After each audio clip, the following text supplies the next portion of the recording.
কুখ্যাত আনিচার ফাঁসি চাই, আনিচার ফাঁসি চাই, অবৈধ আনিচার ফাঁসি চাই, স্বৈরাচারের ফাঁসি চাই। 100 গ্রাম রাঁধুনি হলুদ বা মরিচের গুঁড়ার সাথে 2টি এবং 200 গ্রামের সাথে 4টি রাঁধুনি স্বাদ মিশালি ফ্রি।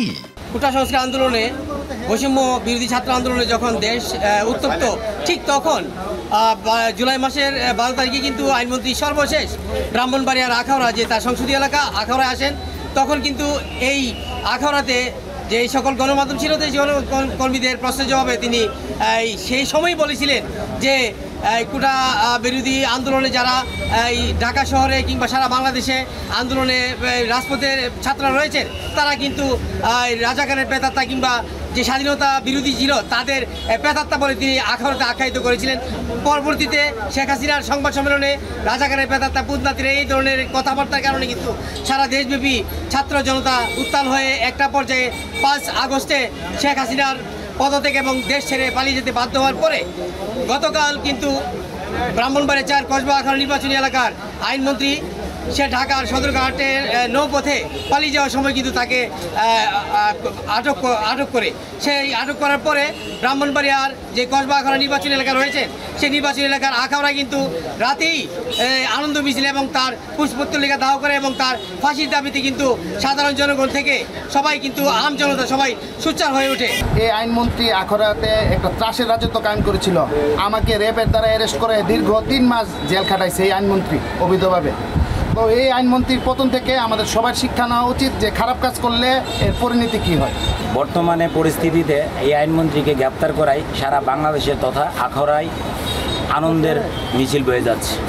আসলে ব্যক্তিগতভাবে না, উনি যা যা করছে প্রত্যেকটির বিচার হওয়া উচিত। আমি আজকে সকালে গতকাল রাতের পরে আজকে সকালে কিন্তু এই আখাউড়ার বিভিন্ন রাজনৈতিক দল এবং সাধারণ যে জনগণ রয়েছে তারা কিন্তু বিক্ষোভে ফেটে পড়েন এবং বিভিন্নভাবে বিভিন্ন উপজেলার যে ইউনিয়ন রয়েছে, ওয়ার্ড রয়েছে, সেই ইউনিয়ন এবং ওয়ার্ড থেকে কিন্তু আখাউড়া পৌর শহরে মিছিল করতে করতে আইনমন্ত্রীর বিরুদ্ধে বিভিন্ন স্লোগান দিয়ে আসেন। ফাঁসি চাই, ফাঁসি চাই, খুনি আনিচার ফাঁসি চাই, চোরা আনিচার ফাঁসি চাই, হয় হয় রই রই, এই সাধারণ জনগণের একটাই দাবি, যেন আইনমন্ত্রী যেই বিভিন্ন সময় এই তার রাজনীতি সংসদীয় এলাকায় যেই তার নেতাকর্মী এবং তার যেই রাজনীতির প্রেক্ষাপট আমলে যেইভাবে মানুষের অন্যায় অত্যাচার করে মানুষকে দমন পীড়ন এবং মামলা হামলা দিয়ে তাদেরকে কুণ্ঠাসা করে রেখেছেন, তার প্রতিফলন কিন্তু এখন রাজপথে আমরা পেয়েছি। আজকে সকালে আখাউড়ার আপামর জনসাধারণ এই আইনমন্ত্রী বিচার চেয়ে কিন্তু রাজপথে মিছিল এবং সভা সমাবেশ করেছেন। এখনও আমি দাঁড়িয়ে আছি আখাউড়া পৌর শহরের মুক্ত মঞ্চ যে মোটর স্ট্যান্ড এলাকায়। এই আমার পিছনে যারা দাঁড়িয়েছেন তারা কিন্তু আখাউড়া উপজেলার বিভিন্ন রাজনীতি এবং সাধারণ জনতা এবং শিক্ষার্থী, তারা কিন্তু আইনমন্ত্রী যখন ক্ষমতায় ছিলেন তখন তাদের আইনমন্ত্রী এবং তার দূষর যে সাঙ্গুপাঙ্গুরা রয়েছে তাদের যেই মামলা হামলা বিভিন্ন অত্যাচারে অতিষ্ঠ হয়ে মানুষ কিন্তু বিভিন্নভাবে নির্যাতিত। এই কসবা আখাউড়া এই বালু ব্যবসা থেকে শুরু করে সিন্ডিকেটের মাধ্যমে এই কসবা আখাউড়া তছনছ করে দিয়েছে।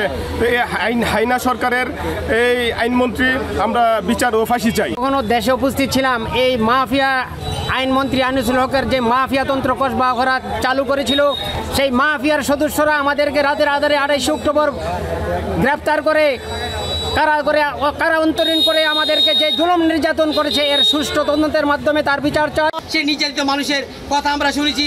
আমি যদি আরেকটা বিষয় আপনাকে জানাতে চাই, সেটি হলো আইনমন্ত্রী যখন কসবা আখাউড়ার দায়িত্বে ছিলেন এবং সংসদীয় এলাকার দায়িত্বে ছিলেন, তখন উনি মাসের মধ্যে 3 থেকে 4 বার কিন্তু ওনার নির্বাচনী এলাকা আসতেন এবং উনি যখন আসতেন ঢাকা থেকে চট্টগ্রাম পর্যন্ত একটি আন্তনগর মহানগর প্রভাতী ট্রেনেই উনি বেশিরভাগ এসেছেন এবং সেই ট্রেনে একটি সেলুন কোচ করে একমাত্র উনি ছাড়া আর কেউ আসতেন না এই সেলুন কোচে। উনি যতবার এসেছেন সেই সেলুন কোচে করে কিন্তু আখাউড়ায় আসতেন। এই আখাউড়াতে আসার পরে ওনার হাজার হাজার মানুষ যারা ওনাকে রিসিভ করতেন এবং বিভিন্ন বাহাবা দিতেন, যারা আনিস ভাই বলে মুখে ফেনা তুলে ফেলতেন, ঠিক সেই জনতা সেই তার সেই লোকজনে কিন্তু আজকে গতকাল রাতে এবং আজকে বিভিন্ন রাজপথে আমি দেখেছি সেই লোকজনে কিন্তু তাকে তার ফাঁসি চাই, তার বিচার চাই। তার নির্যাতনে অতিষ্ঠ হয়ে মানুষ যখন একেবারে কুণ্ঠাসা, তখন কিন্তু তার এই প্রেক্ষাপটে এসে মানুষ তার এই দেয়ালে পিঠ ঠেকে যাওয়ার পরিস্থিতিতে মানুষ তার বিচার চেয়েছে। এবং মানুষের একটাই দাবি, আইনমন্ত্রী সে যখন আইন মন্ত্রণালয়ের দায়িত্বে ছিলেন আইনমন্ত্রী, সুতরাং আইন মন্ত্রণালয়ের অপব্যবহার করে সে অনৈতিকভাবে ক্ষমতায় এসে অপব্যবহার করে মানুষকে বিভিন্নভাবে মানসিক এবং আর্থিক নির্যাতন করে, কারাভোগ এবং বিভিন্নভাবে নির্যাতন করে তারা কিন্তু একেবারে কুণ্ঠাসা করে রেখেছেন। যার ফলশ্রুতিতে মানুষ এই মুহূর্তে এসে আইনমন্ত্রী যেহেতু গ্রেপ্তার হয়েছেন, সবাই আনন্দ মিছিল করে একটাই দাবি জানিয়েছেন তার যেন অন্তত নেই বিচারটা। এবং যারা নির্যাতিত, যারা ভুক্তভোগী, সেই ভুক্তভোগী জনগণের কিন্তু একটি কথা যে আইনমন্ত্রী আইন মন্ত্রণালয়ের সঠিক দায়িত্ব পালন না করে অবৈধ দায়িত্ব নিয়ে সে মানুষকে বিভিন্নভাবে নির্যাতন করছেন, সেই নির্যাতনের বিচার চেয়েছেন। এবং এই আখাউড়ার মানুষ আজকে এই রাজপথে চলে এসছেন। আখাউড়ার পাশাপাশি এই কসবা আখাউড়ার শুধুই নয়, সারা বাংলাদেশের বিভিন্ন রাজনীতির প্রেক্ষাপটে যারা রয়েছেন তারা কিন্তু একটাই দাবি, এই আইনমন্ত্রী অবৈধভাবে ক্ষমতা দখল করে অবৈধভাবে আইন প্রয়োগ করে মানুষকে বিভিন্নভাবে হেনস্থা করেছেন, বিভিন্নভাবে নির্যাতন করেছেন। সেই নির্যাতনের এই দাবি জানিয়েছেন সাধারণ জনগণ। আমি মহিউদ্দিন মিশু, ব্রাহ্মণবাড়িয়ার আখাউড়া থেকে আইনমন্ত্রী গ্রেপ্তারের পরে ফাঁসি চাই, ফাঁসি চাই, আইনজীবীদের ফাঁসি চাই, ফাঁসি চাই, ফাঁসি চাই, আইনজীবীদের ফাঁসি চাই, ফাঁসি চাই, ফাঁসি চাই, আইনজীবীদের